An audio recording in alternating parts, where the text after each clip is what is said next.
Welcome to the world of modern gaming prices. Wonderful world where it's not 70, it's not 80 for a physical copy of Mario Kart. It is $90. Ugh, what a world for Murray Kart.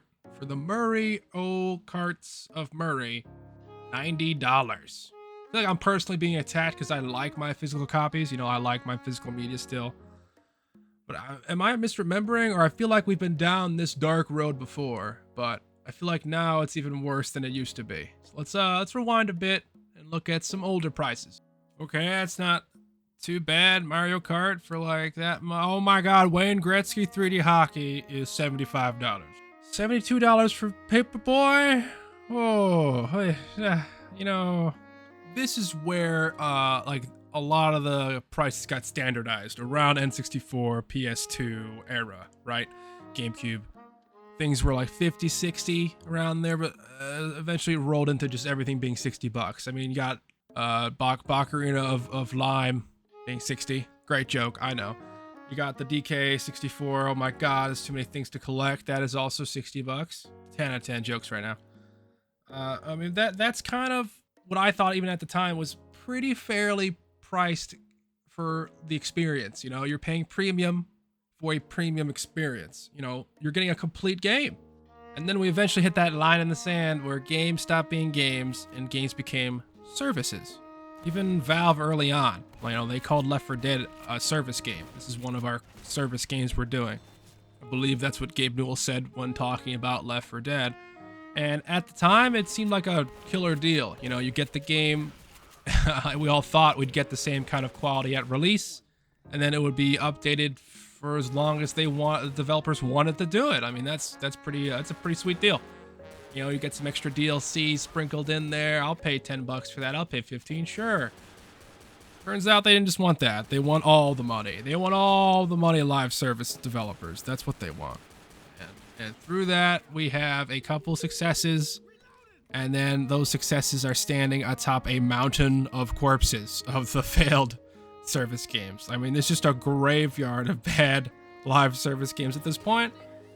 And I think we're slowly leaving that era again, and we're going back to just making quality games first, and then people will stick around later. Not just pure engagement. Do I sound jaded? There hasn't been a joke in a while. I'm sorry. Here's a joke. Look at this DLC bundle from Bungie for Destiny Poo. Look at it. It's just disgusting. It's just so overpriced. And that's kind of the new norm, is a version of that. Not that egregious, but it is just slowly but surely $60 became the asking price or the starter price to like fully enjoy the games you're playing. It was like the season pass first, you know, or like $30 to $40 expansions or more. Now it's like 60 to 70 sometimes. Destiny, like $5, $10 for skins, 15 to now 20, 25, 30 or more just for cosmetics, just for like a skin. Which is crazy if you really think about it. I mean, if you really want to go there, they monetize the XP bar.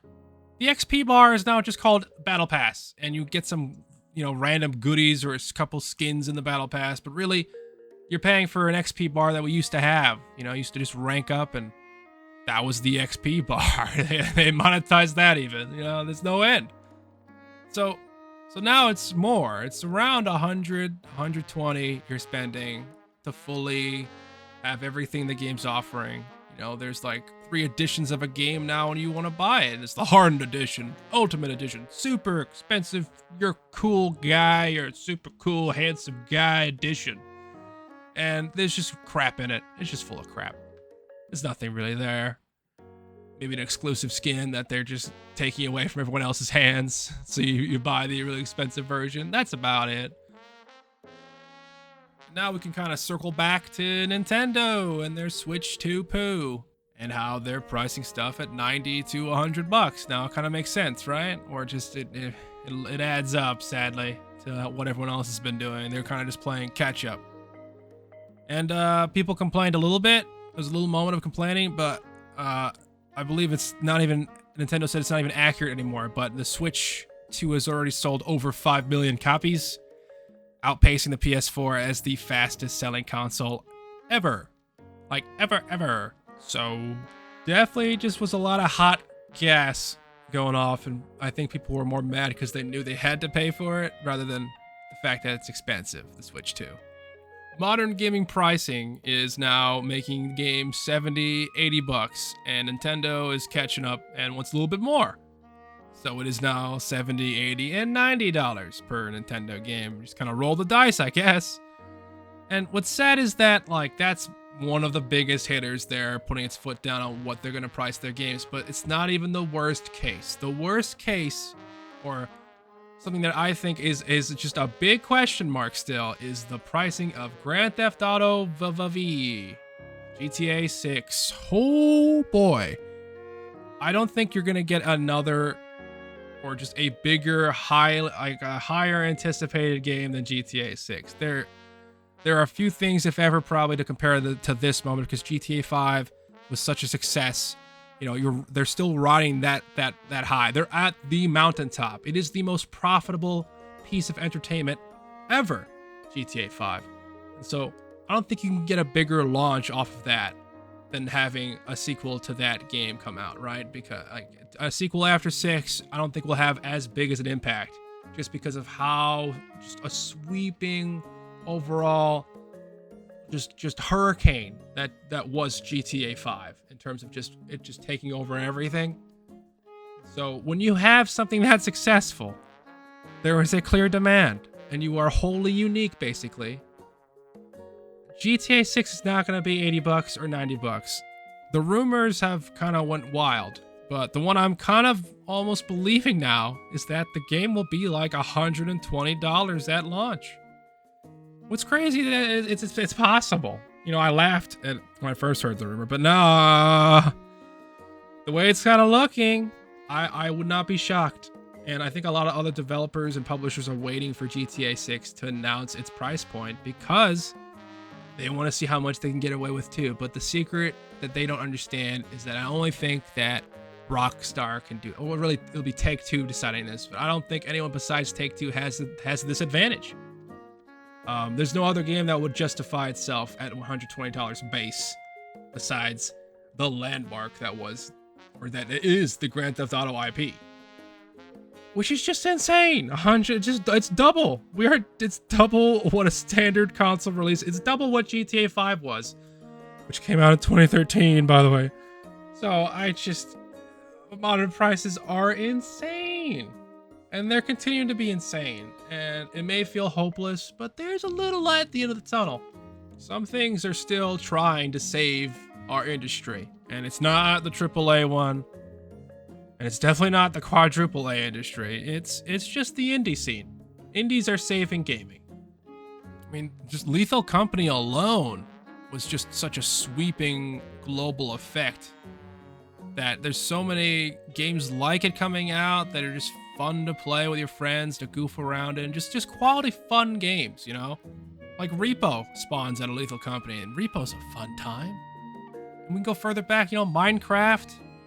I mean, that was an indie game that became the most popular game out there, which is so hard to do. And you got like Stardew Valley, which is a remarkable experience. And Deltarune just came out. The first 2 chapters are free, I believe. You gotta pay for like the 3rd and 4th one, and they're all like so competitively priced. They're 15 bucks, 25, 10. Got Tunic. That was a wonderful game I played. Subnautica. I think that's like 20 bucks usually. It's always on sale. Enter the Gungeon. That was 5 bucks lately, but that's like a $15 game full price. Like, that's what's saving us. Like, there's so many games to enjoy now that aren't just made by the big boring ass companies that want to gouge your wallet. That's not a thing now. You actually have other avenues to look at. I just got into the indie game Peak. I mean, that is the newest shining example. It's $8, not $90. $8 for a cute, charming, fun, addicting platformer that you can enjoy alone, and that somehow gets even better with your friends. And that last sentence, man, I used to say that about Halo. I used to say that about Gears of War. Don't say those things anymore. So while, yeah, it seems like the new modern gaming AAA pricing is ever increasing, we can rely on the indies instead. And honestly, I got a lot more to say about just the glorious rise of indie games that I'll probably next video will be about that. And I didn't mean to be gone for this long, but it is good to be back. I had a couple personal things come up and it just took a bit longer than I wanted to off from making videos, but we're back at it and I should see you at least next week or the next after that. And there are many more videos coming. So I just thank you so much for sticking with me. I'll see y'all real soon. Bye.